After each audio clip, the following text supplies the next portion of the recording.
The truck stop at exit 47 smelled like diesel and burnt coffee and the particular kind of loneliness that settles into places where everyone is just passing through. Raymond Ray Castillo knew the smell well. He'd been breathing it for 4 years now, ever since the VA hospital discharged him with a prescription he couldn't afford and directions to a shelter that had no beds. He was 53 years old. He'd served 22 years in the United States Army, including 3 tours in Iraq and 1 in Afghanistan. He'd earned a Bronze Star, 2 Purple Hearts, and a Combat Infantryman badge. He'd led men through firefights and held a dying private's hand in the back of a Humvee outside Fallujah. He'd been Master Sergeant Raymond Castillo, the kind of NCO that young lieutenants learned to listen to and old colonels trusted with their lives. Now he was the man in the corner booth of Sheila's truck stop diner, nursing a cup of coffee he'd bought with the last of his panhandling money, trying to look like a customer and not like what he was. What he was, homeless, invisible, forgotten. Ray had rules. He'd made them up in his first month on the streets when he realized that the only thing standing between him and complete dissolution was structure. Rule 1, stay clean as possible. He washed in gas station bathrooms, kept his beard trimmed with a disposable razor he'd found, made sure his clothes, thrift store finds, all of them, were never stained or torn if he could help it. Rule 2, never beg. He'd hold a sign at intersections, sure, but it always said the same thing. Veteran. Will work. God bless. He never asked directly. Rule 3, say thank you. That was the important one, the one that kept him human. In his coat pocket, the Army surplus jacket he'd gotten from a church donation bin 3 winters ago, he carried a small stack of index cards. He'd bought them years ago, back when he still had an address, back when thank you notes were something you sent after job interviews and holiday dinners. Now he carried what was left of them everywhere. When someone gave him food, money, a blanket, even just a nod of acknowledgement, Ray wrote them a thank you note. He described what they'd given him. He told them it mattered. He signed it with his name, his rank, and his years of service. Most people threw them away. He knew that. It didn't matter. The writing of them mattered. The discipline of gratitude mattered. It was the last thread connecting him to the man he used to be. Today, he had 1 card left. He'd been saving it, waiting for the right moment, the right person, the right kindness. He didn't know when or if it would come, but he carried that card like a talisman, running his thumb over its blank surface in his pocket, reminding himself that he still had something to give. The diner was half empty this Tuesday afternoon. A couple of truckers at the counter, a tired-looking woman with 2 kids in a booth by the window, an old man reading a home newspaper. The waitress, Sheila herself, he'd learned, owner and sole employee most shifts, had been kind enough to let him sit with just a coffee for the past hour. She knew what he was. She didn't seem to mind. The bell over the door rang, and 3 men walked in. Ray knew what they were before he fully registered their appearance. The leather cuts, the patches, the way they moved with the particular swagger of men who knew no one would challenge them. Hell's Angels, full patch members judging by the rockers on their backs. The one in front was the biggest, not tall but wide, with shoulders that strained his cut and arms like bridge cables, gray in his beard, scars on his knuckles, eyes that swept the room with the automatic threat assessment of a man who'd learned to do that long before he joined any club. Ray stayed still, invisible. It was a skill he'd perfected. The 3 bikers took a booth 2 rows up from his, loud and at ease, ordering burgers and beers from Sheila, who served them with the weary familiarity of a woman who'd seen every kind of customer Route 12 could offer. Ray watched them in his peripheral vision, professional habit, cataloging them without appearing to look. The big one, the leader clearly, sat facing the door. Another professional habit. His eyes passed over Ray once, twice, with no particular interest. Ray was furniture, scenery, nothing. That was fine. That was usually fine. The food came. The bikers ate. Ray nursed his coffee, which had gone cold, and tried to figure out where he'd sleep tonight. The overpass was getting too cold. The shelter downtown was full. There was an abandoned building off Miller Street, but the cops had started checking it. Maybe the woods behind the... Hey! Ray looked up. The big biker was standing at his booth, a plate in his hand. Half a burger, most of an order of fries, a few onion rings, leftovers. You want this? Ray's first instinct was to refuse. Pride. Stupid, useless pride. but his stomach cramped at the sight of actual food, and he'd learned a long time ago that pride didn't fill your belly. "Yes, sir. Thank you." "Don't sir me." The biker set the plate down, not gently, but not roughly either. Just matter of fact. "I'm not a sir. Habit. Sorry." The biker paused, looked at him, really looked, not through him but at him, the way almost no one did anymore. Ray felt suddenly exposed, like his whole history was written on his face. "Army?" the biker asked. 22 years, Master Sergeant." Something shifted in the biker's expression. A flicker of recognition, maybe. Respect. "Marine. Sergeant. 2 tours." They regarded each other for a moment. Two men who'd worn different uniforms, but spoken the same language, who'd carried weapons in places most Americans only saw on the news, who knew what it meant to serve and what it cost. "Semper Fi," Ray said quietly. The biker nodded. "Hooah." He turned and walked back to his brothers without another word. Ray ate the food, slowly, making it last, and when he was done, he reached into his pocket and pulled out the card. His last card. He'd been saving it, waiting. But this was right. He knew it the way he used to know when a patrol route felt wrong, when the hair on the back of his neck told him to pay attention. This kindness mattered. This man mattered. This moment was what he'd been carrying the card for. He pulled out the pen he kept in his jacket. Another rule. Always have a pen. And he wrote. He wrote for 10 minutes, front and back, filling every inch of the card with his careful, blocky handwriting. He wrote about gratitude and dignity and what it meant to be seen. He wrote about 22 years of service and 4 years of invisibility. He wrote about the Corps and the Army and the brotherhood that transcended both. When he was done, he looked at what he'd written. Then he did something he'd never done before. He reached into his coat's inside pocket and pulled out the only document he had left, his DD-214, his discharge papers, the official record of his military service. 22 years, condensed onto a single form. His whole identity, what remained of it. He turned the card over and taped the DD-214 to the back with a piece of medical tape he kept for blisters. The card and the papers together. His thank you and his proof. His gratitude and his identity. He waited until the bikers stood to leave, until they were paying at the counter, laughing at something one of them said. Then he walked over, not too fast, not too slow, invisible but not quite, and he pressed the card into the big man's hand. "Thank you," Ray said, "for seeing me." He walked out of the diner before the biker could respond. He didn't look back. Marcus Bull Reinhold didn't look at the card until he was back on his bike, his brothers already warming up their engines, ready to roll. He figured it was a panhandling note, a request for money wrapped in politeness. He'd throw it away at the next stop, but something made him open it. Maybe the look in the old man's eyes, maybe the way he'd said for seeing me, like being seen was some kind of gift. He unfolded the card and read, "To the Marine who shared his meal, I don't know your name, but I know what you are. I saw it in the way you carried yourself, the way you watched the room, the way you looked at me like I was still a man and not a ghost. I haven't felt like a man in a long time. My name is Raymond Castillo. I served 22 years in the United States Army, most of it as an NCO, 3 tours in Iraq, 1 in Afghanistan. I led soldiers, I earned medals, I did my duty. And when I came home, the country I served forgot I existed. I'm not asking for anything. I never do. But I want you to know that what you did today, sharing your food, looking me in the eye, calling me by what I am, that mattered. It matters more than you know. This is my last thank you note. I've been writing them for years to everyone who shows me kindness. It's how I remember who I used to be. It's how I stay human. I'm giving it to you because you deserve it.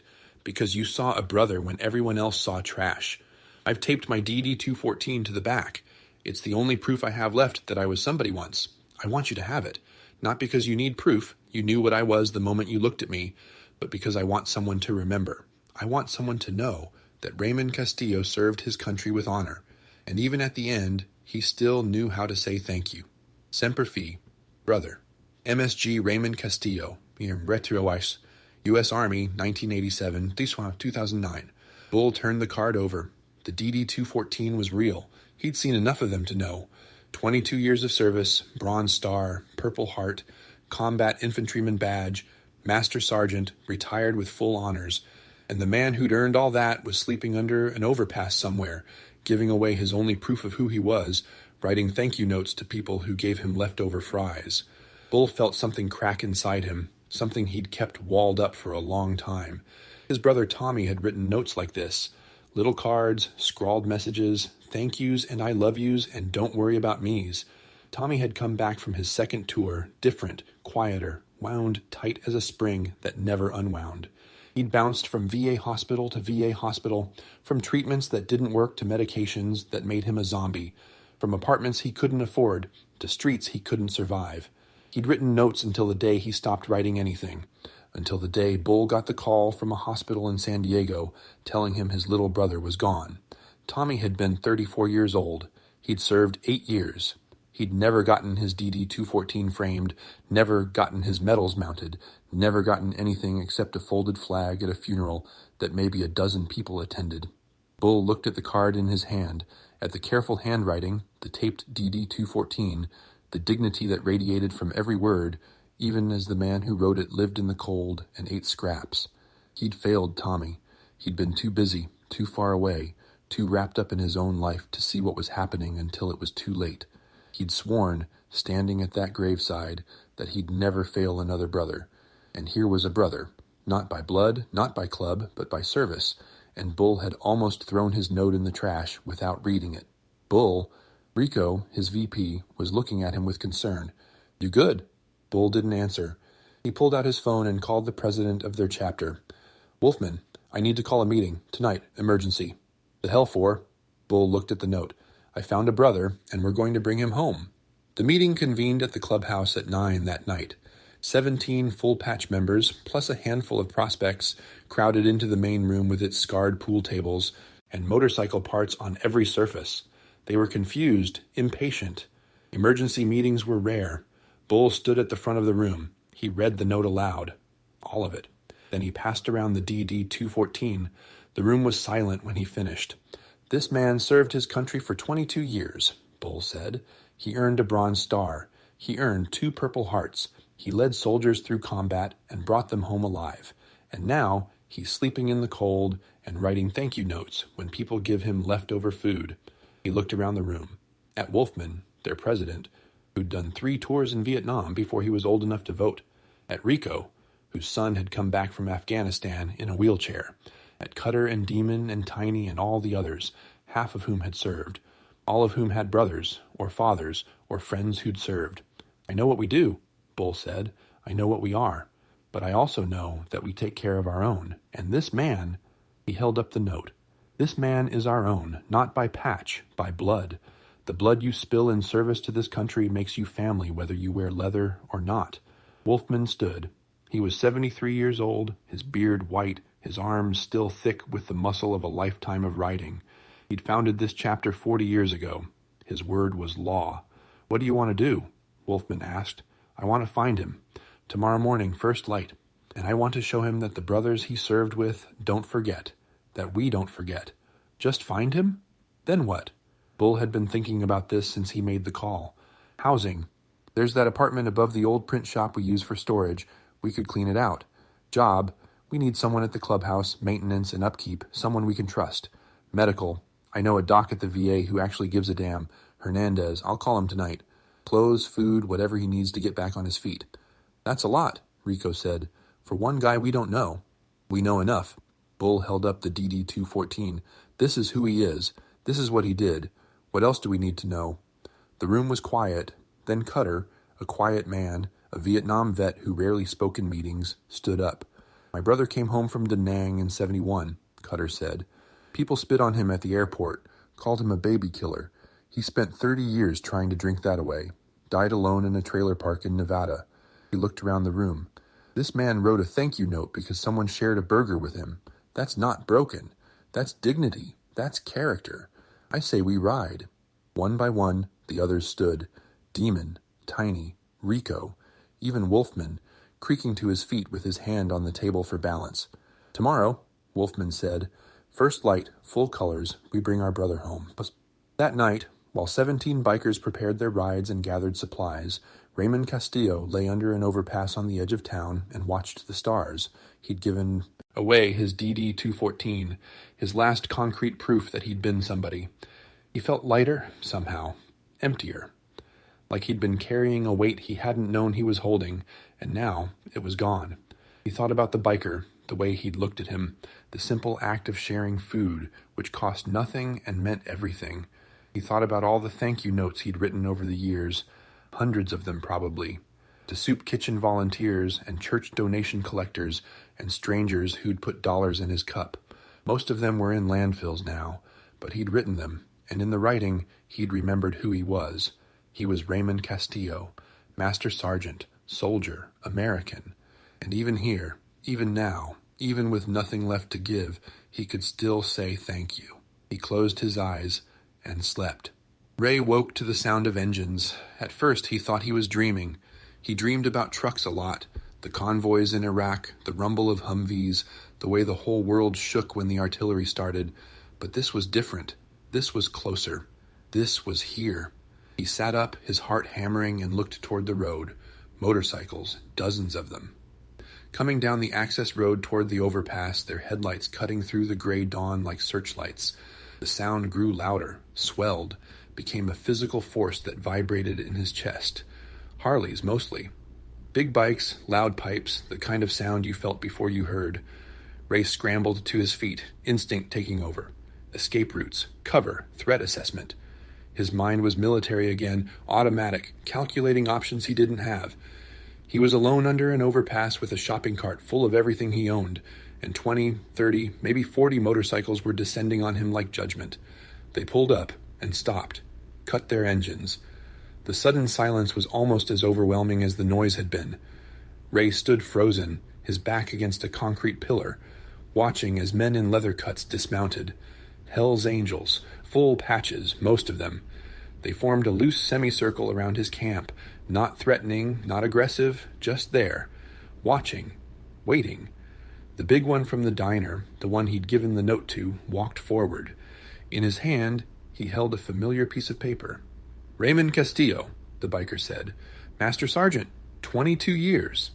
Ray couldn't speak. His mouth was dry, his heart slamming against his ribs. "You gave me this last night." The biker held up the note. "And I read it, and I showed it to my brothers, and we talked about what kind of man writes thank you notes to people who give him scraps.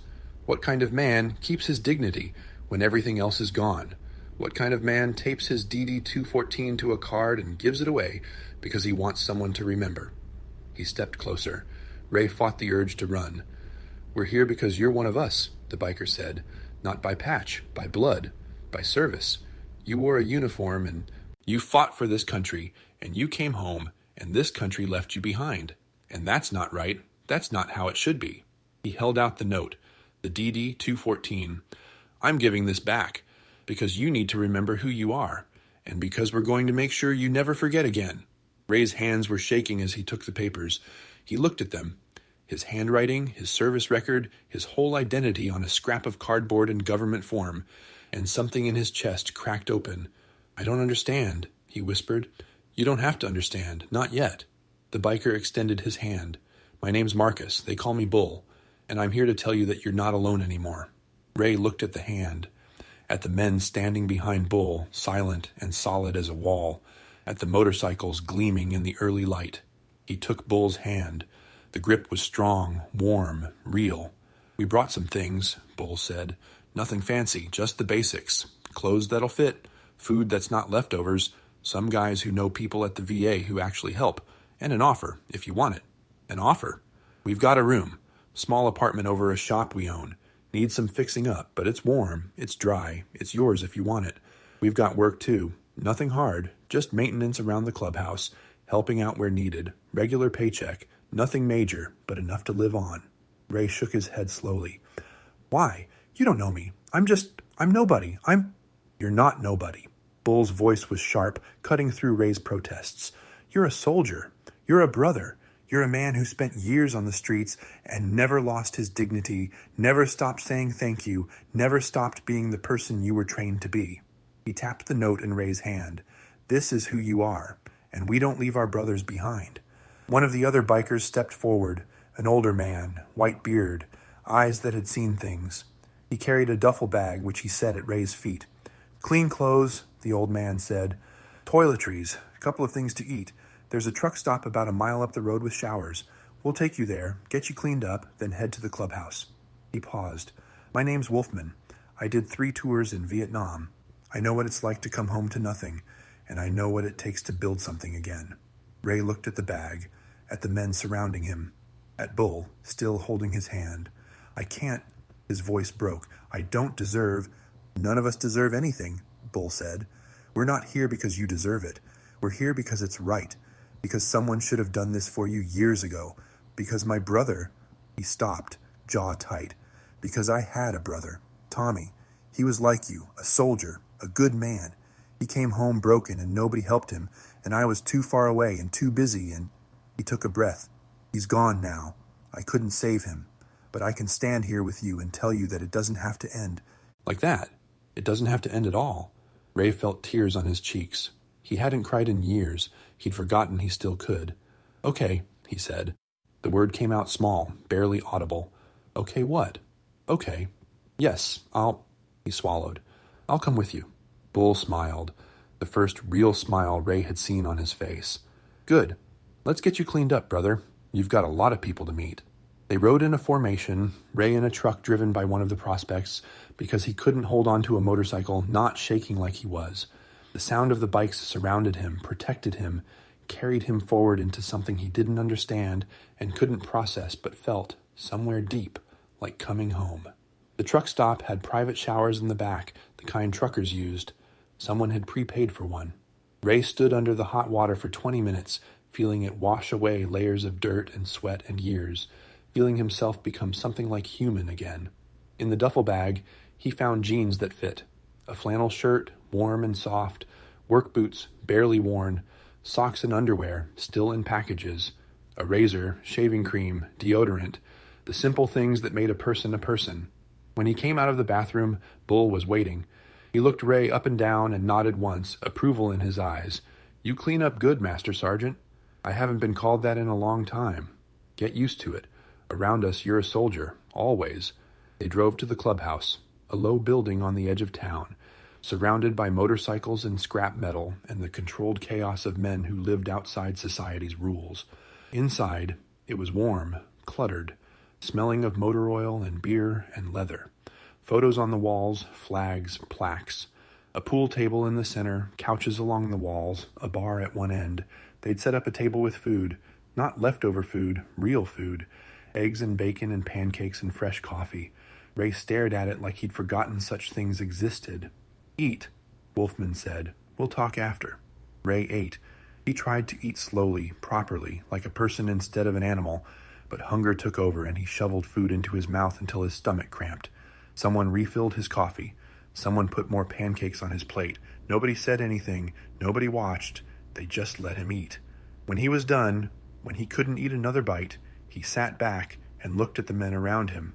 20, 30 of them now, leather and beards and tattoos and eyes that had seen the same things he'd seen in different deserts and jungles and mountains. Thank you, he said. It was inadequate. It was everything. You already thanked me, Bull said. With that note, now it's our turn. He sat across from Ray, leaning forward. Here's the deal. The apartment I mentioned, it's real. It's yours as long as you need it. The job is real too. Basic stuff, nothing you can't handle. Pays enough to live on, save a little. There's a guy at the VA. Hernandez, he's good people. He'll make sure you get what you need, medical, mental health, whatever. And us, he gestured around the room. We're here, not going anywhere. You need something, you come to us. That's how this works. I don't know how to repay. You repay us by getting better, by standing up again, by being the man you wrote about in that note, the soldier, the leader, the one who knows how to say thank you. Bull paused. And someday, when you're ready, by helping us help others. There's a lot of brothers out there like you, a lot of soldiers on the streets forgotten. We've been wanting to do something about that for a long time. Maybe you can help us figure out how. Ray looked at the note in his hand, his own words, looking back at him, his service record, proof that he'd been somebody. He was still somebody he'd just forgotten. Okay, he said again. The word felt stronger this time, like a promise. I'll try. That's all any of us can do. Bull stood and extended his hand again. Welcome home, brother. Ray took his hand and held on. Dolce te The apartment above the print shop was small, a single room with a kitchenette, a bathroom, a window that looked out on the parking lot below. It had a bed, a dresser, a small table with 2 chairs. It smelled like dust and old paper and possibility. Ray stood in the center of the room on his first night and didn't know what to do with himself. For 4 years, he'd lived by the rhythms of the street. Where to sleep, where to find food, where to stay warm, where to stay safe. Every moment was survival. Every decision was about getting through the next hour, the next day. Now, suddenly, there was no survival calculus. There was a bed with clean sheets. There was food in a small refrigerator. There was a lock on the door, and heat from a radiator, and silence. Blessed, terrifying silence. He sat on the edge of the bed and put his head in his hands and wept. The first weeks were the hardest. Ray had forgotten how to be a person with a schedule, with obligations, with a place to be. He showed up at the clubhouse when Bull told him to, did whatever work they gave him, sweeping, organizing, fixing small things that needed fixing, but he felt like a ghost, moving through spaces he didn't belong in, waiting for someone to realize the mistake and throw him back out. Nobody did. Instead, they gave him more work. They included him in meals. They told him stories about their rides, their lives, their own paths, through darkness and back. Slowly, incrementally, Ray began to understand these men had been broken too. Not all of them, not in the same ways, but enough of them. They knew what it was like to fall, and they knew what it took to stand back up. Doc Hernandez at the VA was everything Bull had promised. A patient man, a veteran himself, who didn't rush Ray through checklists and forms, but actually listened. They started with the basics, physical health, nutrition, sleep, and worked their way inward. PTSD, depression, the nightmares that had been Ray's constant companion for 15 years. There were medications that helped, therapy sessions that helped more, and the simple fact of having someone who gave a damn. Ray started sleeping through the night, first occasionally, then regularly. He started eating 3 meals a day without feeling guilty about it. He started looking at himself in the mirror and recognizing the face looking back. 1 month in, Bull gave him a cell phone. Nothing fancy, just a basic smartphone, prepaid. In case you need to reach us, Bull said, and in case anyone needs to reach you.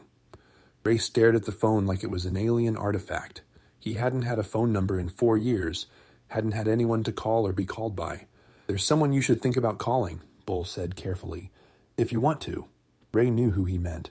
Laura, his ex-wife, his daughter, Elena, who'd been 18 when he deployed for his last tour, and 22 when she'd finally stopped returning his calls from the VA hospital. His son, Marcus, named for Ray's father, who'd been 16 when Ray left and 20 when he disappeared into the streets. They don't want to hear from me, Ray said. You don't know that. I know I left them. I know I was so messed up when I came back that I drove them away. I know. You know what happened then, Bull interrupted. You don't know what they think now. People change. Circumstances change. You've changed. He nodded at the phone. Just think about it. Ray thought about it. He thought about it for 3 weeks, carrying the phone in his pocket, looking at it in quiet moments, imagining conversations that made his chest tight and his throat close up. Then one night, he dialed a number he hadn't called in 4 years. It rang. Twice. 3 times. He was about to hang up when a voice answered. Hello? Elena, his daughter. 32 now, probably. A woman, not a girl. Her voice was cautious, confused. She didn't recognize the number. Elena, Ray said. It's Dad. Silence. Long enough that he thought she'd hung up. Then, Dad? Where are you? Are you okay? Mom and we've tried to find you. We filed missing persons reports. Her voice cracked. We thought you were dead. I'm not dead. His own voice was barely working. I'm sorry. I'm so sorry. I didn't want you to see me like... Where are you? He told her. He told her about the streets, the years, the note. He told her about Bull and the club and the apartment and Doc Hernandez. He talked until he ran out of words and she listened. And when he was done, she was crying, and so was he. I want to see you, she said. Mom wants to see you. Marcus, he's married now, Dad. He has a daughter. Her name is Grace. She's 2 years old. A granddaughter. He had a granddaughter named Grace. I want to see you too, Ray said. If you'll have me, if you can forgive, there's nothing to forgive. We love you. We've always loved you. We didn't know how to help. We didn't know what to do. Neither did I. They made plans. Tentative ones, a visit a few months away, after Ray was more stable. Time to prepare, to adjust, to figure out how to be a family again after so many years apart. When Ray hung up the phone, he sat in his small apartment and looked out the window at the empty parking lot and felt something he hadn't felt in years. Hope. The charity ride started at the clubhouse at 8 in the morning, under a sky so blue it hurt to look at. 200 motorcycles, maybe more, not just Hell's Angels, but clubs from across the state who'd heard the story and wanted to be part of it. Veterans groups on bikes, regular riders who just wanted to help. They were raising money for the Raymond Castillo Veterans Foundation. That was what they'd named it, despite Ray's protests. A fund to help homeless veterans get off the streets, housing assistance, job placement, medical care, legal aid. Everything Ray had needed and hadn't had. Everything the bikers had given him and wanted to give to others. Ray stood at the front of the crowd, wearing a new leather jacket. Not a cut. He wasn't a patched member, but something Bull had given him, plain black leather, with an army patch on one shoulder and the foundation's logo on the other. He looked out at the sea of bikes and riders and felt something vast and warm expanding in his chest. Wolfman called him up to the small stage they'd built. Ray climbed the stairs on legs that felt unsteady, not from weakness, but from emotion. "Most of you know the story," he said into the microphone. His voice cracked and he cleared his throat. "But I want to tell it again. Not because it's special, but because it could have been any of us. Any veteran who came home broken. Any soldier who fell through the cracks." He talked about the streets, about the years of invisibility, about the note he'd written on his last index card, giving away his DD-214 because he had nothing else left to give. "I thought I was saying goodbye," he said. "I thought I was finishing something, but I was starting something instead. I just didn't know it." He looked at Bull, standing in the front row, arms crossed, expression unreadable but eyes bright. A man I'd never met shared his food with me, and when I thanked him, when I gave him everything I had left to give, he didn't throw it away. He read it, he showed it to his brothers, and the next morning they came for me. His voice was breaking now, but he kept going. They came for me. They surrounded my spot under an overpass with 40 motorcycles, and they told me I wasn't alone. They gave me a home. They gave me a job. They gave me a chance to be a person again. They gave me my life back. He held up an index card, new, clean, blank. "I've started writing notes again," he said, "not because I need to, not anymore, but because gratitude is a practice. It's something you do over and over until it becomes part of who you are. I write notes to the men who saved me, to Doc Hernandez at the VA, to my daughter, who forgave me for disappearing, to my son, who let me meet my granddaughter." He looked at the crowd. "And I want to write notes to all of you, for being here today, for riding for veterans who can't ride for themselves, for believing that one person can make a difference, that one act of kindness can change a life, that the people we overlook and step around and pretend not to see are still our brothers and sisters." He paused, steadied himself. "My name is Raymond Castillo. I served 22 years in the United States Army. I was homeless for 4 years, and today I'm standing here because someone saw me, because someone didn't look away, because someone said, 'That man deserves better,' and then did something about it." He held up the card again. "I've got a whole box of these now, and I'm going to spend the rest of my life giving them away. To everyone who helps, to everyone who sees, to everyone who refuses to let another veteran fall through the cracks." He looked at Bull one more time.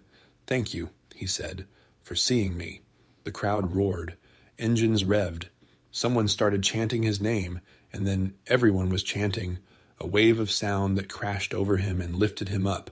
Ray stood on that stage and let it wash through him. The noise, the support, the love, because that's what it was, he understood now. Love, the kind that shows up with motorcycles at dawn, the kind that doesn't ask questions or demand explanations, the kind that says, "You're one of us," and means it. After the ride, 200 miles through the countryside, stopping at veteran memorials and homeless shelters, raising more money than Ray could comprehend, they gathered back at the clubhouse for a barbecue. Ray sat at a table with Bull and Wolfman and a dozen others, eating ribs and drinking beer and feeling, for the first time in as long as he could remember, like he belonged somewhere. Bull pulled something from his pocket, a frame, small, simple, wooden. Inside the frame was Ray's note, the original, written on that last index card, his DD-214 still taped to the back. "We had this made," Bull said. "It's going on the wall, clubhouse, right by the bar, where everyone can see it." He handed the frame to Ray. "But I wanted you to see it first, to remember what you wrote, to remember who you were when you wrote it." Ray looked at the note. His own words, preserved forever now. "Thank you for seeing me. I was nobody when I wrote this," he said. "You were never nobody." Bull's voice was firm. "You were just lost. We all get lost sometimes. The trick is finding your way back." Ray ran his thumb over the glass, over his own handwriting. "What if someone else is out there right now?" he asked. "Someone like me, under an overpass, writing notes no one reads. What do we do about them?" "We find them," Bull said. "Same as we found you. One at a time, however long it takes. That's what the foundation is for. That's what all of this is for." He gestured at the party, the bikes, the people. "You started something, brother. When you gave me that note, you started something bigger than either of us." Ray looked at him, at this man who'd been a stranger 6 months ago, who'd shared a burger without being asked, who'd read a note and decided to change a life. "Thank you," Ray said. Bull smiled. "You already thanked me. Now pay it forward." That night, after the party wound down, Ray walked to his apartment alone. He climbed the stairs, unlocked the door, and stood in the room that had become his home. Small, simple, his. On the table by the window, he'd set up a small workstation. Index cards, pens, stamps, envelopes, the tools of his practice. He sat down and picked up a card, thought about everyone he needed to thank. The list was longer than it had ever been. He started writing. "Dear Elena, thank you for answering when I called. Thank you for crying with me instead of cursing at me. Thank you for sending pictures of Grace, who has your mother's eyes and my father's stubborn chin. Thank you for giving me a second chance. Your father never stopped loving you, even when he couldn't show it, even when he was lost, even when he forgot how to be a person. I remember now. Thank you for helping me remember. Love always, Dad." He folded the card, addressed the envelope, set it aside for mailing. Then he picked up another card and started again. Outside his window, the night was quiet. Somewhere in the distance, a motorcycle rumbled past, and Ray smiled at the sound. He was home. "Et what tu choisis?"